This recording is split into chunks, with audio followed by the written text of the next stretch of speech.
જે આધાર કાર્ડ સરકારે આપ્યા છે, જે રેશન કાર્ડ સરકારે આપ્યા, કટિયામાં નામ આપણું હોય એટલે આપણે ખેડૂત તરીકે આપણે પૂરું થઈ જાય. કટિયામાં નામ આવી ગયું એટલે આપણે ખેડૂત. છતાં અધિકારી કેવી માયાજાળ બનાવે છે. આપણા લોકોને ક્યારે નવરા નહીં રાખવાના.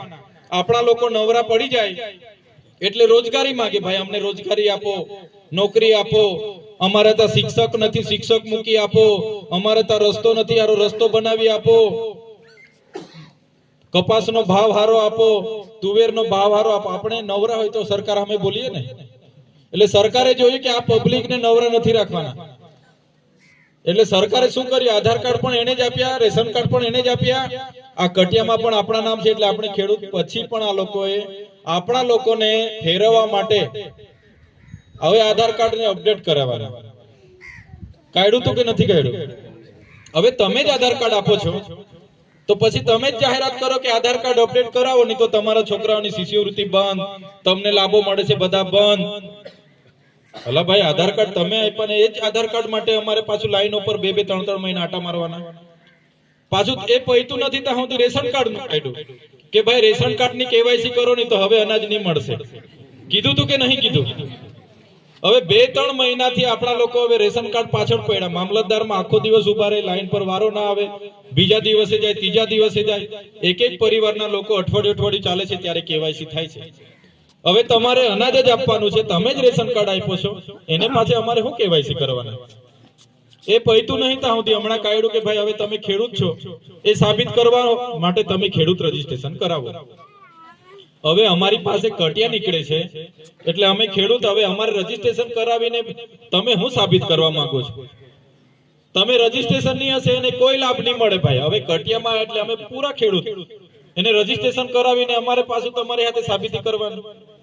તો આજે આપણું છોકરાઓનું કે આપણું બધાનું અડધું જીવન આ બધા કાગળિયા ભેગા કરવામાં થઈ જાય છે. થઈ જાય છે કે નથી થઈ જતું?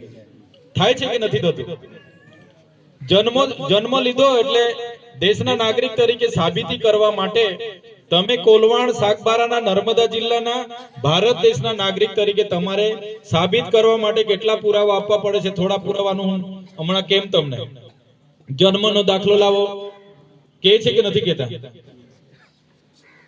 આધાર કાર્ડ લાવો, રેશન કાર્ડ લાવો, આવકનો દાખલો લાવો, જાતિનો દાખલો લાવો, પંચાયતમાં લેણું બાકી છે કે એનો દાખલો લાવો, પોલીસ સ્ટેશનનો એનઓસી નો દાખલો લાવો, આકારણી પત્રક લાવો, ઘરવેરાની પત્રક લાવો, લાઇટ બિલ લાવો, પાન કાર્ડ લાવો, જીએસટી ભરો છો કે લાવો, પાસપોર્ટ લાવો.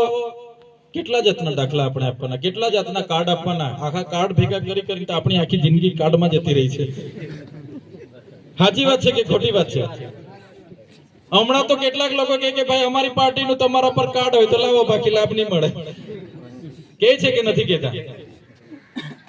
તો અમારા છોટુ દાદા કહેતા હતા આટલા બધા કાર્ડ અમારે ભેગા કરવાના, એના કરતા મારા માથા પર કેટલું બજેટ આવે એવું બજેટ કાર્ડ બનાવી આપો તો ખબર પડે ને આપણને કે ભાઈ આપણા માથા દીઠ કેટલું બજેટ આવે છે.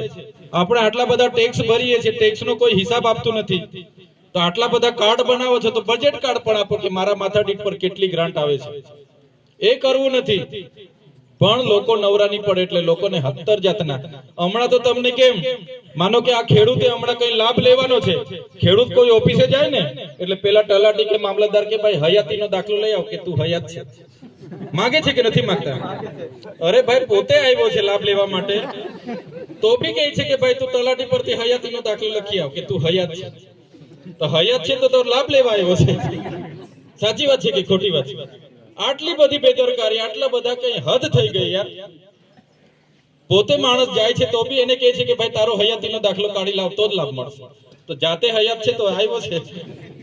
તો આવી બધી પરિસ્થિતિઓ ઊભી થયેલી છે એટલે તમે ને અમે ક્યારે નવરા પડતા નથી કે તમને ને અમને કોઈ મળવા દેતું નથી. અડધી જિંદગી આમાં જતી રહી છે. ખેતરમાં અઠવાડિયે 2 દિવસ જઈએ ને 4 દિવસ તો બજારમાં દાખલા પાછળ. છોકરાઓને એડમિશન આપીએ એટલે મહિનો દાખલા પાછળ. કોઈ મરી જાય ને વીમો પકવવાનો હોય તો 2 મહિના દાખલા પાછળ. આટલું જ કરવાનું આપણે. આવાસ લેવાનો હોય એટલે એટલા બધા કાગળિયા ભેગા કરવાના, 3 પેઢીના. જાતિનો દાખલો લેવા જાવ એટલે 3 પેઢીના કાગળિયા માંગે. 1951 થી તમારા બાપ દાદાના દાખલા લાવો. હવે આપણા બાપ દાદાઓ ત્યારે ભણ્યા જ નતા, તો ક્યાં દાખલો વધવા જઈએ આપણે? તો આવી બધી જપામારીઓ જાણી જોઈને અધિકારીઓને સરકાર કાઢે છે. એટલા માટે આવી પરિસ્થિતિઓ સામે અમે લડીએ એટલે એ લોકોને લાગે કે પોલીસ મૂકો, પોલીસો પછી અમારી આવે ને જવાની દેમ ને ફલાણું ની દેમ ને ફલાણું ની દેમ. પણ જે હકીકત હોય તો કેવું પડે કે નહીં કેવું પડે? કેટલા લોકો હેરાન થાય છે. એટલા માટે સમસ્યાઓ તો ઘણી બધી છે. રોડોમાં જમીનો લઈ લે, ડેમોમાં વિસ્થાપિતોના આજે પણ નિરાકરણ નથી આવ્યું ઉકાઈ ડેમના, એ સરકારને નથી દેખાતું. પણ આવા ઘણા પ્રશ્નો છે. તો સાથીઓ, વધારે વિશેષ વાતો નથી કરતા, પણ અમે તમારી વચ્ચે એટલા માટે આવ્યા છે કે જે પણ નાનું મોટું આયોજન આવે છે બધાને તો પહોંચી નહીં વળાય, પણ બે ચાર કામો એક એક ગામમાં અમે પહોંચાડીએ અને જે વ્યક્તિને ખરેખર તકલીફ છે એને ત્યાં સુધી પહોંચે એટલા માટે અમે ગામમાં આવ્યા છે. બજારમાં કોલવાડના 5-10 જણ આવે એને પૂછી લઈએ, કે રાણીપરાના 5-10 જણ આવે એને પૂછી લઈએ. એના કરતા તો ગામમાં જઈને 50 નામો લઈને અમે ડાયરેક્ટ મંજૂર કરી દઈએ. જિલ્લા પંચાયત જાવલીમાં જે પણ 20 ગામો આવે છે એમના 5 નામો લઈને જે બી નામો આવે મંજૂર કરીએ તો અમે ન્યાય આપી શકીએ એવું અમને લાગે છે. એટલા માટે દરેક જિલ્લા પંચાયતની બેઠકો પ્રમાણે ડેડિયાપાડા અને સાગબારામાં આવી રીતના અમે મિટિંગો કરીએ છીએ અને યાદી બનાવીએ છીએ. એમાં જેને વધારે તકલીફ હોય એને પ્રાથમિકતા આપીને પીવાના પાણી, રોડ રસ્તા કે જે પણ કામો અમારાથી થાય અમે કરવાના પ્રયાસો કરીએ છીએ.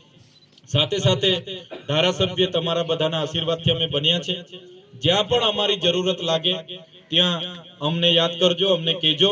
અમારા કાર્યકર મિત્રો પણ તમારી વચ્ચે અવારનવાર આવતા હોય છે, એમને પણ તમે કહેજો. સાથે સાથે હું તો નાનો છું, મારા નાના મોડે મોટી વાત નહીં થાય, પણ આજે મને તમે આગેવાન બનાવ્યો છે ત્યારે મારી 2 વાત પણ મૂકું છું. આપણા જે યુવા સાથીઓ છે, યુવાનો છે, એમને પણ આવનારા ભવિષ્યમાં કઈ દિશા આપણે આપવાની એ દિશા પણ આપણા વડીલોએ આપવી પડશે. ઘણીવાર એવું થાય છે કે આપણા બાળકો આપણને જ બ્લેકમેલિંગ કરે કે પપ્પા પેલા ભાઈએ આઈફોન લીધો, મને પણ 50,000 નો 70,000 નો આઈફોન લઈ આપો. પેલા ભાઈએ KTM લીધી, R1 લીધી, મારી હાથેના બધા છોકરા R1 લઈને ફરે, મેં સ્પ્લેન્ડર પર નહીં ફરું, મને પણ R1 લઈ આપો. એટલે પેલો ખેડૂત બિચારો ખેતી નાની હોય, મજૂરી કરતો હોય, પણ હવે છોકરાઓ કહે છે, જીદ પકડે છે, તો એ પછી 2 લાખ 2.5 લાખની બાઇક વ્યાજે પૈસા કે દેવું કરીને હપ્તા ભરીને લઈ આવે. કોઈ વળી લગ્ન કરવા બેસે એટલે ના પપ્પા મને તો રોકી સ્ટાર જ જોઈએ, નહીં તો હું લગ્ન ના કરું. એટલે રોકી સ્ટાર વાળાને પૂછો આજે ભાવ તો 2 લાખ રૂપિયા બોલે કે નહીં બોલે? 2 લાખ રૂપિયામાં હું કોઈ બેન્ડનો વિરોધી નથી, પણ આપણાથી પોહાય એટલું. હા, તમારી પાસે પૈસા હોય તમે 2 લાખ ને 3 લાખ આપીને બોલાવો, મને કોઈ વાંધો નથી, પણ દેવું કરીને આ બધું આપણે નિયંત્રણ લાવવું પડશે. હું રોકી સ્ટાર વાળો પિન્ટુભાઈ પણ મારો મિત્ર છે. આગળ પણ એ ભાઈને મેં કીધું તું થોડું સાઉન્ડ ઓછું કર, ગાયન કલાકાર ઓછા કર ને ભાવ થોડો ઓછો રાખ. તમે કદાચ વિડીયો જોયો હશે તો કેટલાક લોકો કહે કે યાર ચૈતરભાઈ આપણા છોકરાઓનો વિરોધ કરે, પણ એવું નથી. પોયરાઓ નથી માનતા એટલે કાલે ઉઠીને શું છે પછી મા બાપ દેવેદાર થઈ જાય. દેવું છૂટતા અમુક વાર તો વો પણ ઘર છોડીને નાહી જાય, લગ્ન કરીને લાવ્યા હોય. થાય કે નહીં થાય? એટલે આ બધી જાગૃતિઓ લાવવી પડશે. સાથે સાથે દરેક લોકોને હું વિનંતી કરું, મારા સાધુ સંતો, મહંતો, વડીલો પણ અહીંયા બેઠા છે. આપણે જ્યારે પણ કોઈ પણ પ્રસંગ કરીએ, અમે પણ બધા ગણેશ સ્થાપનાથી લઈને દેવ, દિવાળી, નોરતા, ક્રિસમસ, હોળી, બધા તહેવારો હું પણ કરું છું. ડાયરામાં બી 2-3 વાગે અમે પણ નાચીએ છીએ, ગરબા પણ રમીએ, ભજનમાં બી 2-3 વાગે, સત્સંગમાં બી બેહું છું, બધું બરાબર. પણ સવારે ઉઠીને આપણો ધ્યેય શું છે? આપણે નીકળી જવું પડે. ત્યારે આપણા છોકરાઓ શું છે, રાતે નાચે 10-11 વાગ્યાથી ચાલુ કરે એટલે 5 વાગ્યા સુધી નાચે કે નહીં નાચે? પછી પણ આપણા લોકો થાકે નહીં. તો એ જ શક્તિનો ઉપયોગ એમનું કેરિયર બનાવવા માટે કરે. ધ્યાન આપણે બધા વડીલોએ રાખવું પડશે. બધાની જવાબદારી છે, નૈતિક જવાબદારી મારી પણ છે, આમની પણ છે ને તમારી પણ છે. એ પણ આપણે ધ્યાન આપવું પડશે. ને જે પણ ધાર્મિક પ્રસંગો છે બધા જ આપણે જઈએ છીએ, કઈ વાંધો નહીં. પણ અનેક વાર હમણાં હું થોડા દિવસ પહેલા આવતો તો આપણા જ લોકો બધા જતા હતા, નાના છોકરાઓ સાથે વચ્ચે રસ્તે અમે ઉભા રહી, એક ભંડારો હતો તો બધા મને ઓળખે, પૂછ્યું તો બધા આપણા વિસ્તારના. તો નાના છોકરાઓને પૂછ્યું ભાઈ કયા ધોરણમાં? કોઈ કે હું 6ઠ્ઠામાં ભણું, કોઈ કે હું 7મામાં ભણું, કોઈ કે 8મામાં ભણું. તો જે છોકરાઓનો ભણવાનો સમય છે એમને ભણવા દેવાના. યાત્રા પદયાત્રા આપણે નીકળી જવાનું, કઈ વાંધો નહીં, 15 દાડે આપણે ફરવું હોય તો ફરી આવવાનું. પણ જે છોકરાઓ ભણે છે એમને અત્યારે તો ભણવામાં આપણે બધાએ કરવું પડશે કે ભાઈ ભણો, તમારી ફરજ ભણવાની છે. જે લોકો પરીક્ષાઓની તૈયારી કરે છે, પોલીસ, તલાટી, ગ્રામ સેવક, એમને પણ એવી વ્યવસ્થા કરો કે ભાઈ તું નોકરી લાગી જતા સુધી વાંચ, દોડવા જા, કૂદવા જા, રમે ભલે રમતો બી રમવાની, ક્રિકેટ રમો, વોલીબોલ રમે, ફૂટબોલ રમે. આજે તો ઘણા છોકરા મોબાઈલમાં પેલી પબજી ગેમ લઈને આખી રાત બેહી રહી રમે છે ને, ગેમો રમ્યા કરે. તો રમવાનો બી સમય હોય, પણ પોતાના કેરિયર બનાવવા માટે આપણા લોકોને આપણે દિશા આપવી પડશે. મારા ઘરમાં હશે તો ઘરથી મારી શરૂઆત કરવી પડશે, તો જ આવનારો સમય આપણું પરિવાર સુખી થશે, ગામ સુખી થશે અને સમાજ સુખી થશે. તો આજની આ જિલ્લા અને તાલુકા સંકલનમાં